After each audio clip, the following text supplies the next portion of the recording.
పిన్ని ఇప్పుడు నువ్వు స్ట్రైట్ కట్ చేస్తున్నావు, ఇప్పుడు మా లాంటి వాళ్ళకి ఎట్లా? ఏంటి కొంగులా? నువ్వు కూడా స్ట్రైట్ కట్ చేయాలి. స్ట్రైట్గా రాదా? కట్టింగ్ అసలు ఎక్స్పీరియన్స్ లేదు కట్టింగ్. స్ట్రైట్గా రావాలంటే ఎట్లా అడుగుతున్నా. అయితే ఏం లేదురా, ఇప్పుడు మనం ఇది కట్ చేసినాం కదా, కట్ చేయకముందు చెప్పినా స్టార్ట్ చెప్పేదాన్ని. ఇప్పుడు ఇది ఉందా, ఇట్లా తీసుకో. ఇది కొంచెం షిఫాన్ క్లాత్ కలిసింది. అన్ని క్లాత్లకు కాదు ఇది, కొన్ని క్లాత్లకు మాత్రమే వర్తిస్తుంది నేను ఇప్పుడు చెప్పే టిప్పు.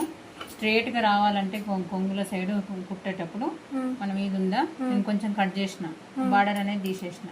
బార్డర్ తీసేసినాక ఇప్పుడు ఇది ఉందా, ఇట్లా కొంచెం ఇట్లా లాగి పట్టి గుంజాలి. అన్ని క్లాత్లకు కాదు, కొన్ని క్లాత్లు కాటన్ ఉంటాయి.